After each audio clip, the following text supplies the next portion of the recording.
Donc je vais essayer de faire vite, on m'a dit de tenir 20 minutes, je mets mon petit chronomètre.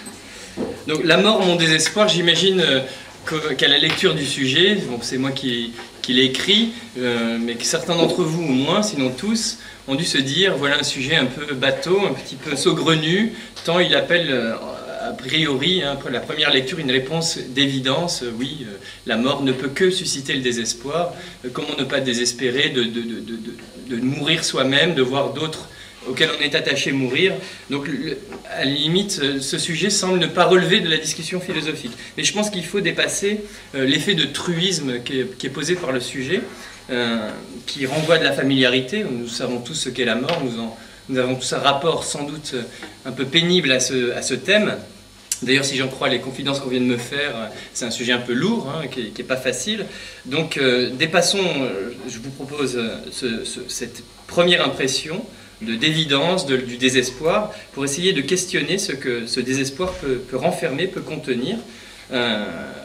Alors déjà, je commencerai par dire quelque chose qui peut être aussi une banalité, mais qui est important de rappeler.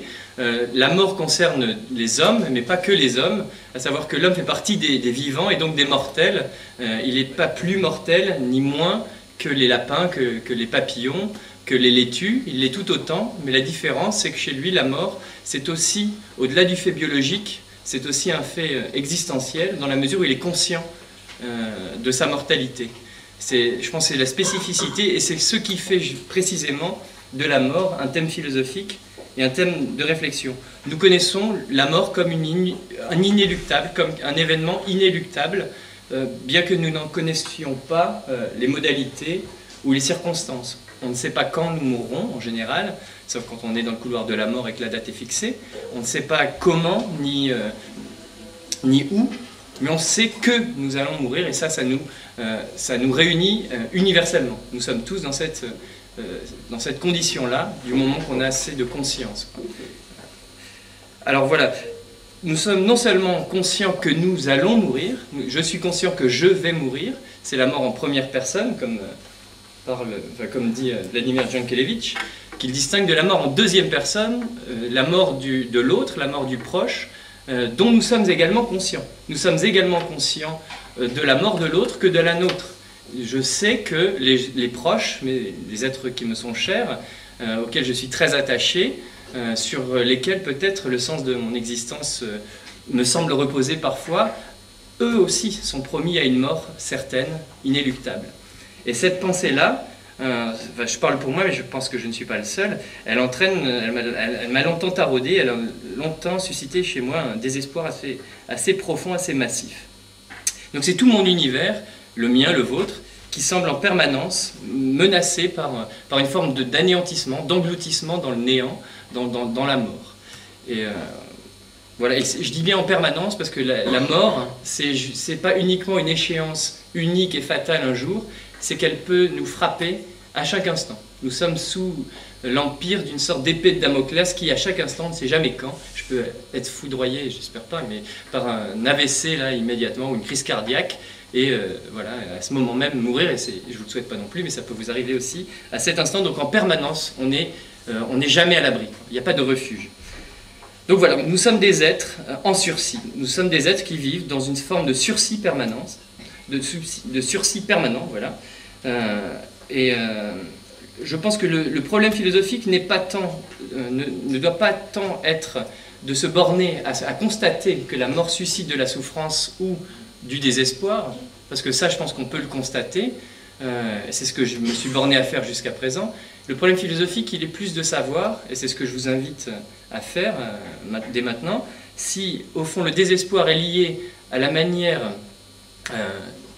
intrinsèque, de manière intrinsèque à ce qu'est la mort. Est-ce que la mort induit nécessairement, intrinsèquement, du désespoir, ou parce qu'elle est comme ça pour le sujet, le fait que le sujet se sache mortel ne peut entraîner chez lui intrinsèquement que le désespoir, ou alors est-ce qu'au contraire, la mort n'est pas une façon subjective, n'est pas liée, dans la mesure où elle engendre du désespoir, à une manière subjective, arbitraire de la pensée, de la concevoir.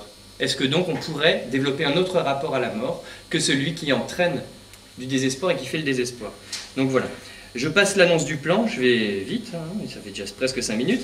Donc, première partie de ma réflexion, en quoi la mort entraîne un rapport tragique au temps et un rapport tragique à l'existence. D'une part, en conférant le sentiment de l'absurde.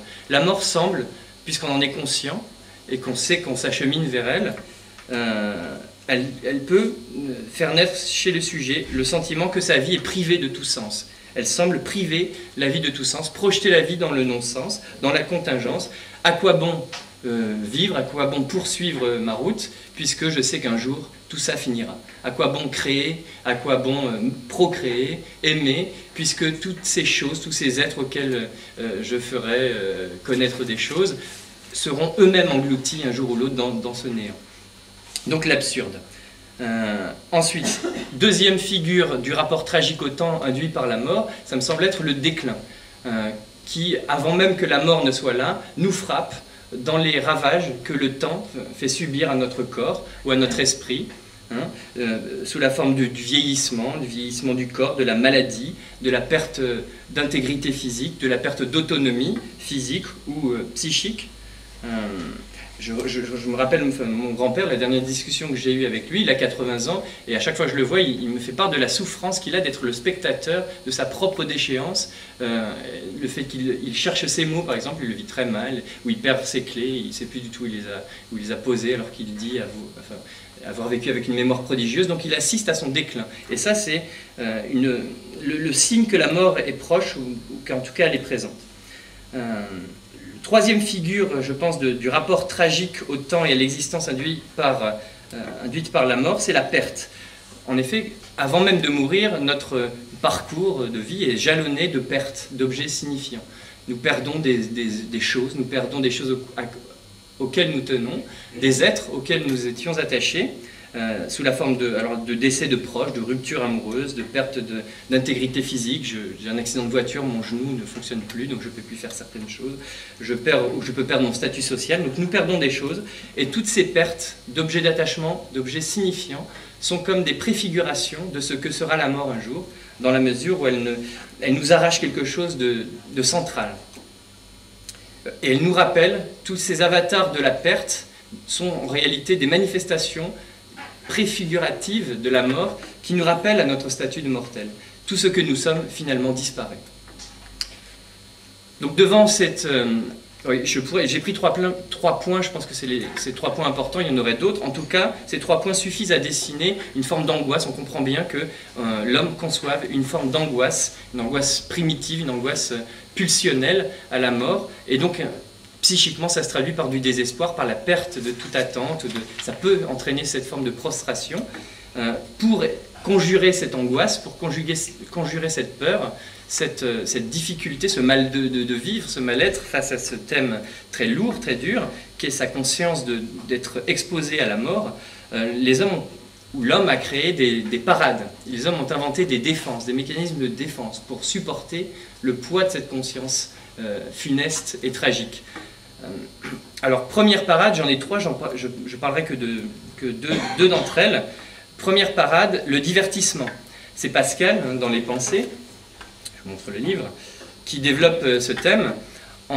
Alors, en quoi consiste le divertissement pour Pascal? Il consiste à conjurer donc l'angoisse et le désespoir en nous détournant psychologiquement de l'objet de notre angoisse. Il constate, Pascal, que les hommes sont incapables d'être au repos, de rester au repos. Il fait ce constat. Il constate que les hommes ont un besoin irrépressible qui ne peut être assouvi d'activités frénétiques auxquelles ils doivent se livrer, dans lesquelles ils doivent s'engouffrer en permanence. Et c'est une tendance, selon lui, inconsciente et universelle, des plus humbles jusqu'aux rois. Ça concerne tout le monde. Et c'est une stratégie que nous adoptons tous, selon Pascal, sans bien nous en rendre compte. On remplit notre vie d'activités, la chasse, il parle des chasseurs par exemple, on peut parler des activités de séduction, des activités diverses et variées qui occupent notre esprit à autre chose qu'à la pensée de notre condition misérable et mortelle. Notre condition misérable et mortelle, si misérable, dit-il, que rien ne peut nous consoler lorsque nous y pensons de près.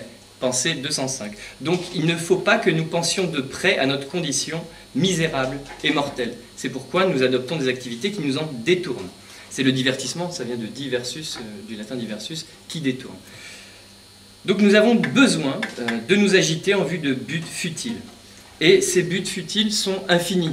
On n'a jamais atteint la sérénité dans la quête de ces buts, puisque une fois qu'on a atteint le but, on est face à notre angoisse et face à la misère de notre condition. Il nous faut donc un autre but. Rien ne nous plaît que les combats, mais non pas la victoire, dit Pascal, encore, puisqu'il faut sans cesse avoir des combats à livrer. Sitôt qu'on a abouti dans notre lutte, qu'on a conquis la victoire, on n'a plus rien pour parer l'angoisse. La limite de cette stratégie, ce que donc dénonce Pascal, c'est que c'est une stratégie absurde, cette agitation perpétuelle et vaine, dans la mesure où elle nous détourne des enjeux essentiels de notre existence. Elle nous empêche de nous interroger réellement, profondément, sur notre condition. Notamment, bon, c'est une perspective chrétienne que je ne fais pas mienne, mais elle nous empêche de nous interroger sur le devenir de notre âme, pour Pascal. Mais si on fait abstraction de cette ultime partie du devenir de notre âme que je récuse, je pense que l'intérêt de cette critique pascalienne du divertissement est de nous montrer que cette agitation dans laquelle nous pouvons être en permanence, en ayant des activités multiples, hein, en essayant de séduire, de consommer, de faire des voyages, d'acheter de nouvelles choses, de faire des activités sans cesse, c'est de nous montrer que cette agitation nous détourne des questions essentielles. Donc retenons cette idée. Deuxième parade, deuxième défense importante, la négation, je l'ai appelée comme ça, la négation mythologique. C'est une stratégie qui consiste à opposer à la peur, à l'angoisse de la mort, un monde au-delà, dans lequel la mort est niée comme telle. Je pense que vous aurez reconnu la posture des grandes religions qui pose que le sujet ne meurt pas totalement. Qu'il y a pour lui un élément, il y a chez lui un élément qui ne mourra pas. Son corps peut-être mourra, mais il y a un élément au-delà de la mort chez lui, il l'appelle l'âme, et cette âme est appelée, est promise à un destin dans l'au-delà. Il y a un destin post-mortem de l'âme.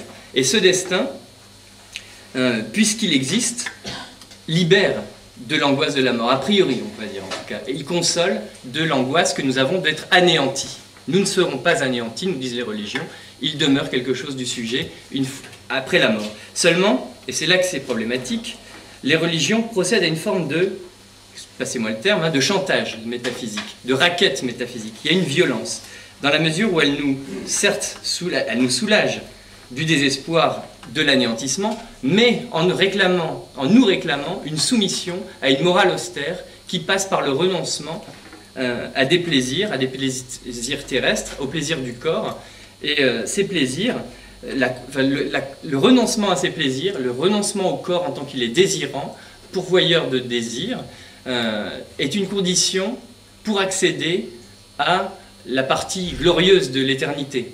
Si on n'accepte pas cette soumission à cette morale austère, mortifère, j'ai envie même de dire, alors on est menacé par la damnation, par le châtiment de Dieu. Donc c'est un chantage métaphysique terrible. Certes, il nous console d'une peur effroyable, celle de disparaître, mais en la supplantant par quelque chose de bien pire, il me semble. Et en tout cas, on est dans la menace, on est dans la menace métaphysique profonde. J'ai envie de vous lire, j'ai repéré un petit passage de Michel Onfray dans Théorie du corps amoureux. Alors, quiconque sacrifie aux délices d'un corps matériel, parcouru de désirs et traversé de plaisirs, joue sa vie, mais aussi son salut, son éternité. La seule façon de gagner son passeport pour la vie éternelle suppose l'engagement aux côtés de l'amour quand toute raison qualifiera de platonique par la suite. Amour des idées, de l'absolu, amour de l'amour purifié, passion pour l'idéal, voilà ce qui sanctifie la cause du désir. Tout ce qui s'attarde trop au corps, aux chairs, au sens, à la sensualité concrète, se paie ontologiquement d'une damnation, d'une punition, d'un châtiment. Donc voilà, ça c'est l'argument parfaitement illustré que je viens de dénoncer. Donc il faut renoncer, selon les religions, il faut renoncer pour avoir accès à l'éternité glorieuse. Sinon c'est la damnation. L'âme sera soit sauvée, soit damnée.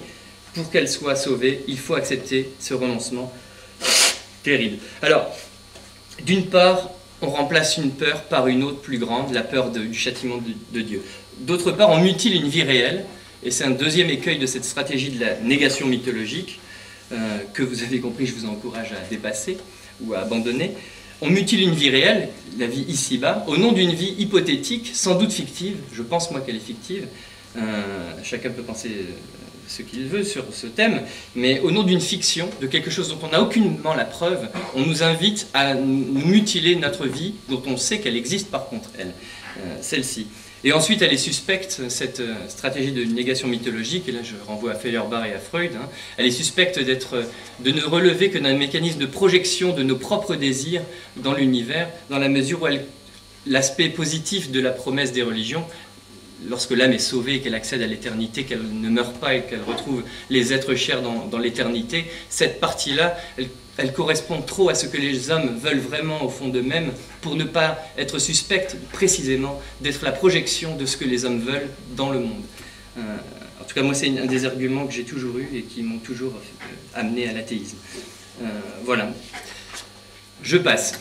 Alors, on le voit bien, ces deux parades que je viens d'énoncer, le divertissement d'une part, ou la négation mythologique d'autre part, sont des stratégies de dupes. Elles sont vaines et elles sont stériles. Je bois une gorgée. J'ai la gorge sèche.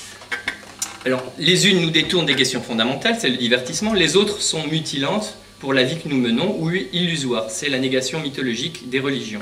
Donc, le problème auquel nous sommes confrontés à ce point du raisonnement, c'est le suivant. Est-ce qu'il est possible, ou pas, de concilier la pensée lucide de notre condition de mortel, puisque nous sommes mortels et conscients de l'être, et la sérénité? Est-ce qu'on peut, en sachant qu'on va mourir, en sachant que les êtres auxquels nous tenons vont mourir aussi, est-ce qu'on peut ne pas succomber au désespoir, ne pas être englouti par ce désespoir? Alors, c'est là que les thèses du matérialisme peuvent être d'un grand secours, notamment celle d'Épicure. La thèse d'Épicure est la suivante. La mort, je vais le lire de façon lapidaire, mais c'est une citation d'Épicure, la mort n'est rien pour nous. Il veut dire par là qu'il n'y a rien à craindre de la mort. Pourquoi? Parce que l'âme, selon lui, est matérielle. Elle est matérielle, le corps est matériel, mais l'âme également. Donc, alors, je vais faire un petit détour. Je reviens à l'âme tout de suite. Le bonheur, pour Épicure, ça se conçoit comme l'absence de trouble. Il appelle ça l'ataraxie, l'absence de souffrance. Il faut donc, pour faire connaître le bonheur aux hommes, les délivrer de ce qui crée des troubles, notamment la peur de la mort. C'est pour ça que, voilà, c'est dans cette théorie du bonheur qui va développer sa vision de l'âme matérielle. La mort, selon Épicure, ce n'est rien d'autre que la dissolution, finalement, de l'agencement atomique qui fait le corps, qui fait le sujet, qui fait aussi son âme. La mort, ce n'est rien d'autre que ça, que le sujet est ce qu'il est, qui fait que je suis ce que je suis, avec cette histoire, ces goûts, cette personnalité. Ma mort mettra fin à cet assemblage atomique qui me fait être ce que je suis. Et pour Épicure, il n'y a absolument rien à craindre de ça. Il n'y a pas de destin post-mortem de l'âme. Mon âme, si elle existe, et pour Épicure elle existe, elle est matérielle et elle finira avec moi. Donc il n'y a pas de crainte du châtiment divin qui tienne. Pourquoi? Parce que d'une part l'âme disparaît avec la mort et qu'en plus les dieux se désintéressent complètement du sort des hommes. Donc il faut être aussi tranquille du châtiment de Dieu que cela, parce que voilà, les dieux se fichent de nous et qu'en plus, de toute façon, même si ce n'était pas le cas, notre âme disparaît avec notre mort. Donc la peur de la mort pour Épicure est absurde, il faut donc s'en libérer, puisque tant que nous vivons, la mort n'est pas là, et que lorsque la mort est là, c'est nous qui ne sommes plus. Il n'y a donc, selon Épicure, pas de rencontre possible entre le sujet vivant et la mort. La mort ne relève pas d'une expérience possible, la mort ne relève pas d'une expérience vécue pour le sujet. Il faut donc cesser d'avoir peur de la mort. Alors je pense aussi l'intérêt de la thèse d'Épicure, c'est de nous montrer que nous craignons des idées, nous craignons des hypothèses, nous craignons des fictions, que nous créons nous-mêmes. Nous alimentons des peurs, en l'occurrence de la mort, que notre imaginaire produit, en tout cas entretient. Et si c'est nous-mêmes qui les créons, non seulement nous sommes les bourreaux de nous-mêmes, comme le dit Terence, le poète latin Terence, mais nous pouvons nous en libérer. Si nous sommes les bourreaux de nous-mêmes, nous pouvons cesser d'être le bourreau de nous-mêmes.